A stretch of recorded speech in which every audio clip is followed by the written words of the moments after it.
Hi, my name is Aaliyah Ruth, and the directed audience of my persuasive speech today is Father Mark Poorman. According to national statistics, out of UP's 4,383 students, 1,325 feel so depressed it is difficult to function. 306 seriously consider suicide.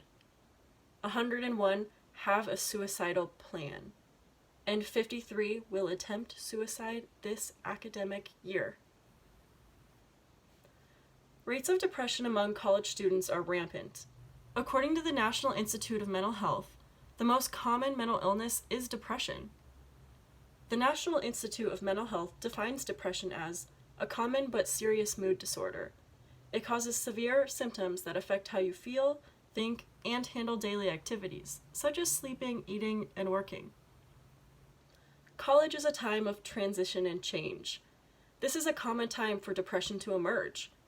New experiences such as living away from home, having a roommate, financial responsibility, and homesickness often trigger the emergence of depression among college students. This population commonly does not seek help due to stigma, leading to high rates of undiagnosed and untreated depressed young adults in college. Left untreated, rates of suicidal ideation and behavior increase. It is the responsibility of the university to not only acknowledge, but to provide mandatory care in the form of mental health screenings for this vulnerable population. Here are some staggering statistics. 30% of college students report feeling so depressed it was too difficult to function. And 7% had seriously considered suicide during the past year.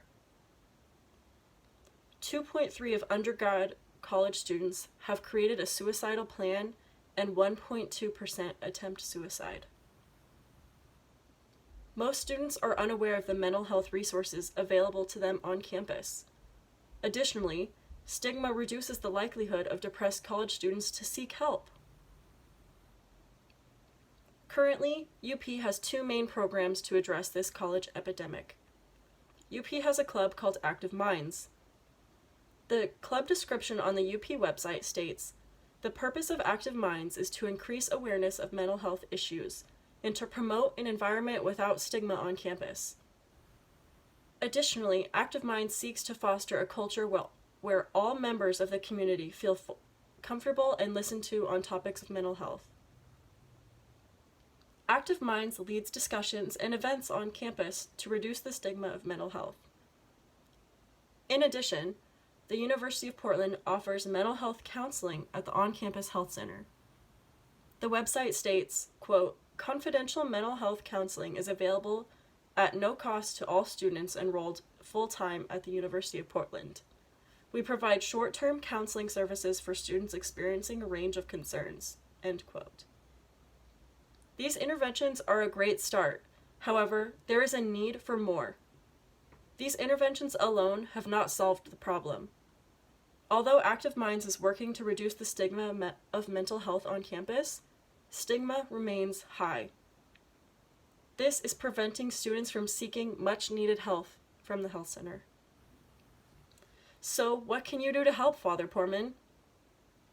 According to the Suicide Prevention Resource Center, there are 4 main ways for universities to take action on this life-threatening epidemic. 1. Promote social networks and connectedness. 2.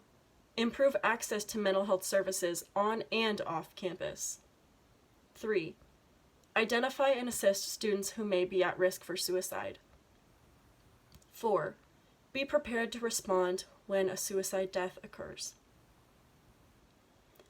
One suggestion for a change of policy at the University of Portland is to require all students during their first year at UP to complete a mandatory mental health screening with the counselors in the health center. One benefit of this policy change would be to eliminate students feeling odd or different for seeing a counselor, because it's required by everyone. Additionally, it is a form of secondary prevention and could potentially save the lives of students feeling depressed and suicidal right here at UP. Students suffering from depression can be diagnosed and treated accordingly, reducing the risk of suicidal ideation and behavior. A disadvantage of establishing this policy is the cost. In order to implement this policy, several new mental health counselors would need to be hired in the health center. This comes at a high price. However, I would ask you to consider at what cost is saving lives too expensive. This intervention will take time and energy to implement. However, something must be done. The best intervention for this widespread issue is to develop a new policy on campus that requires each student during his or her first year to complete a brief mental health screening with a counselor at the health center. My recommendations for you, Father Mark Portman, are to develop a policy for mandatory mental health screenings on campus, and hire 2 new mental health counselors who are experienced with working with young adults. This will save precious lives of your students, my peers, here on campus. Thank you.